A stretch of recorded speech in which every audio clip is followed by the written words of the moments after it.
Preschool teachers, do you find yourself saying no to children more often than you'd like? Tell me if any of these following scenarios sound familiar to you. Lucy, with one big arm swing, sweeps all of the markers off the table, watches them clatter to the floor.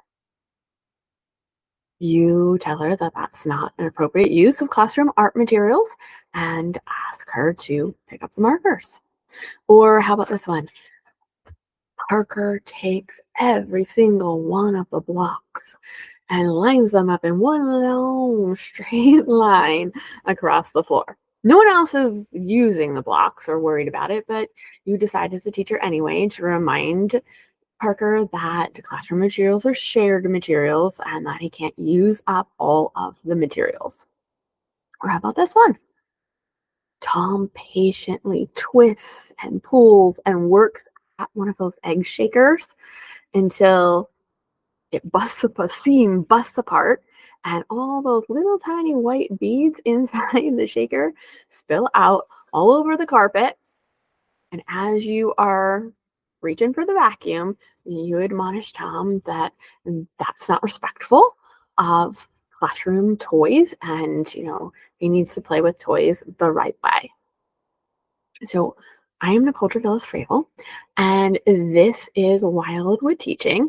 And today we are going to talk about all of those scenarios and how it's very easy, right? When we look at it from an adult perspective, it's really easy to see, Lucy knocking and throwing things, or Parker not only using up all the materials, but using up precious floor space, or Tom just destroying things that, our limited classroom budget is paying for. And to look at this from an adult perspective and then from an adult perspective, react to it. And the impulse then is to stop the behavior.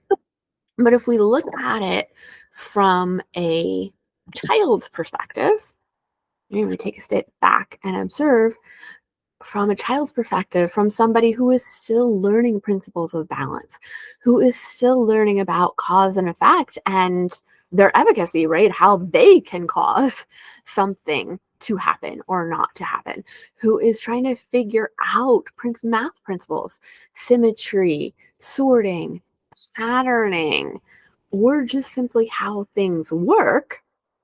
And then what their behavior is doing becomes less of a misbehavior and more of a learning behavior. And this is where play schemas come in. So if you were watching the video last week, I talked in general about play schemas, and basically play schema is a repetitive behavior that a child engages in that demonstrates something that they are working out intellectually or physically, right? Something they are learning. So while oftentimes these can look like misbehaviors or challenging behaviors, they are actually learning behaviors.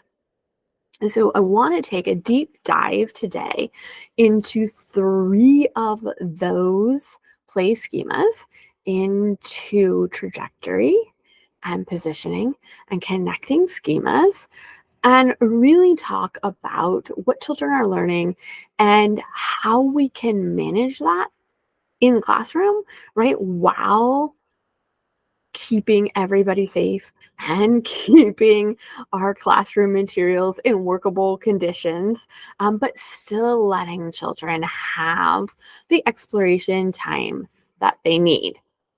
Oh, also last week, there was a PDF attached to the video. Don't worry, it is also attached to this one. And basically, it's a very simple one-sheet PDF. Excuse me. That lists 9 play schemas.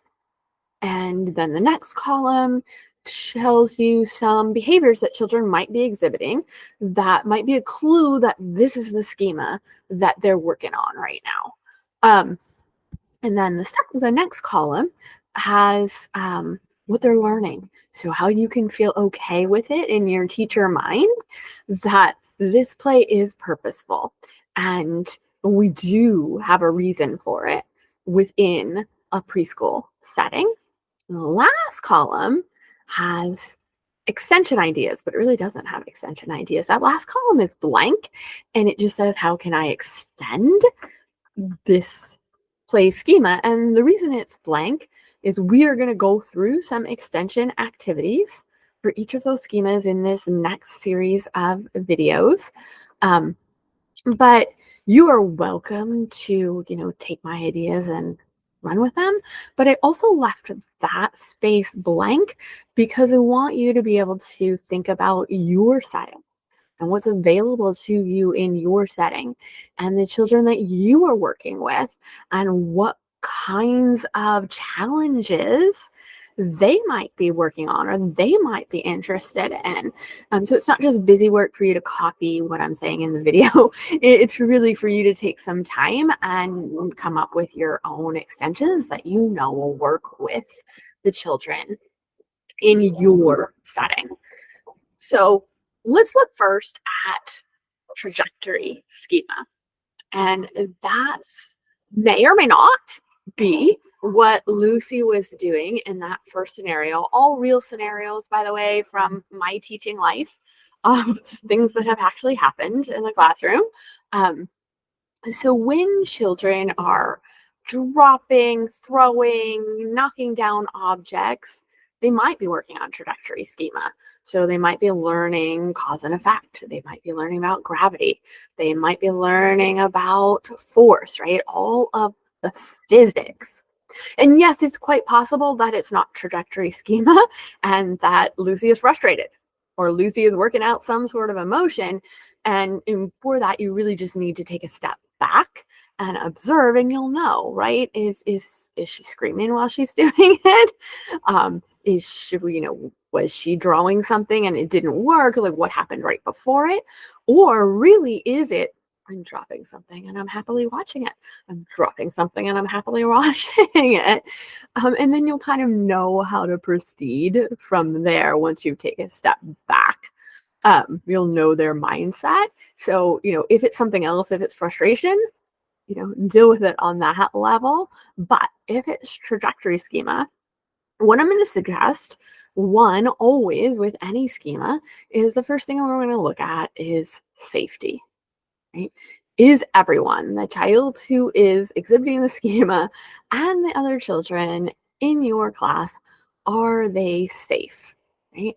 And then how can you make it safe, right? Now, obviously, you know what I'm going to say. It's a lot easier if you're outside and you have the space for it. But, how can you have maybe a designated knocking or throwing area, right? So we've done before where if children want to make tall towers, we draw a chalk circle perimeter around the tower so that um, other children stay outside of that perimeter. And this is then helping the children, right? As your tower gets taller, do you need to extend your perimeter? Where do you need to stand so that when it falls, it doesn't fall on you, right? If you are throwing something, is it a soft object or a hard object? And then how does that change the direction you're throwing it and where the other people need to be? And you really want to have the children start to think about these things because that's critical thinking, that's problem solving. You want to have them have a hand in it and understand why you're doing this and how, yes, we can have this activity, but we need to make it safe for everybody. So after you've dealt with the safety issues, then you can think about how can you support or extend the play. So, in Lucy's case, this was just last week. It was the first week of school. And so I gently pointed her towards softer things.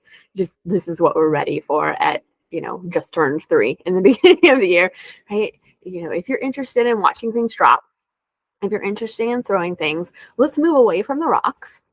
We've got some balls. We've got some pine cones. We've got some bean bags. What else can you see that might be softer, Lucy, that we can work on? So in another child's case over the summer, she really knocked down other people's structures, so the other children would be building and she'd walk by to fall. Or other children would be watercolor painting, and they'd have their little water, and she'd come by and pour the water out. And so, what we did in her case, which she was amenable to and understood, and the other children were fine with it too, we just made her our designated dumper. And we said, okay, just hang on. When they're ready for their tower to be knocked down, they'll let you know. And that's your classroom job. You're our designated dumper. When they're done with the watercolor, the water, and it's all dirty and they're ready for new water, you get to dump it. And everybody went along with it and it was fine. So sometimes you have to um, work with the children that a solution may only work, in your particular setting for your particular children. Um, and then after you've covered all of the well-being, safety and well-being issues, then you can look at, how can you extend the play? How can you turn it into a larger investigation maybe? Are other children interested? Are they looking at what this child's doing? So, can you start looking at force and motion in a more formal way by getting out the ramps, getting out the pulleys, or having a way for children to record their observations? And again, outdoor space is really helpful for this type of large body exploration. So now let's look at Parker's line of train tracks. And again, first step, take a step back and observe. Because again, yes, this could be standard hoarding. You'll know if you listen to his words and what the other children around him are saying. And if that's the case, you deal with it that way. But quite possibly, this is an example of positioning schema where a child might be working on sequencing. They might be working on patterning. They might be working on sorting. And in fact, in Parker's case, the way he was actually doing the blocks, I didn't describe them that great in the beginning, is he actually made them look like railroad ties. So he had actually 2 lines of blocks and then connector blocks in between. Um, and so, he was actually creating a pattern. And so if you want to support this play, again, you're going to want to think, how do I make it work for everybody? Do we have to work out something where it is safe? Is physical safety, are we taking up too much floor space? Is there a way that we can make it so that everybody's not tripping over the train tracks? Or if children are waiting to use the blocks, right? That's an emotional thing. That's a negotiation, social emotional skill to work on, right? What can we do? We had, again, this happen over the summer. Somebody was building, somebody else wanted blocks. The child did give up some blocks, but then the child that was waiting for the blocks decided they could go gather a whole bunch of sticks. And it would serve the same purpose and they were happy.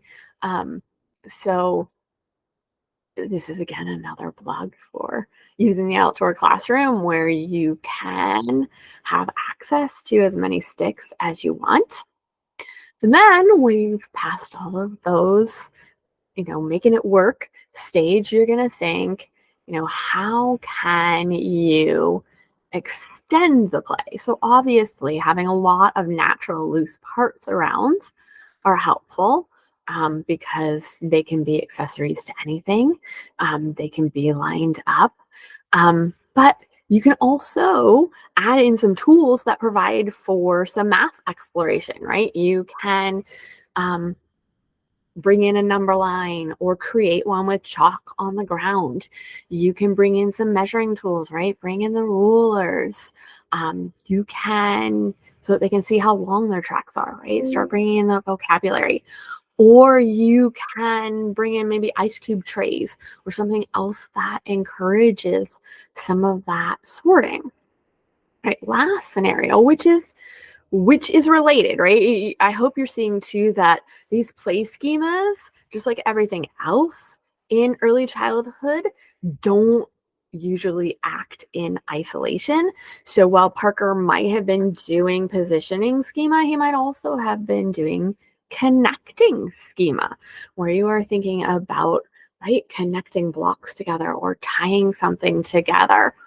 And in Tom's case, connecting schema can often manifest itself as disconnecting, right? Taking things apart to see how they work, right? So, yes, in connecting schema, there is a fine motor skill, right? If you're tying something, if you're gluing something, if you are taking Legos and pinching them together, or again, that fine motor of pulling something apart.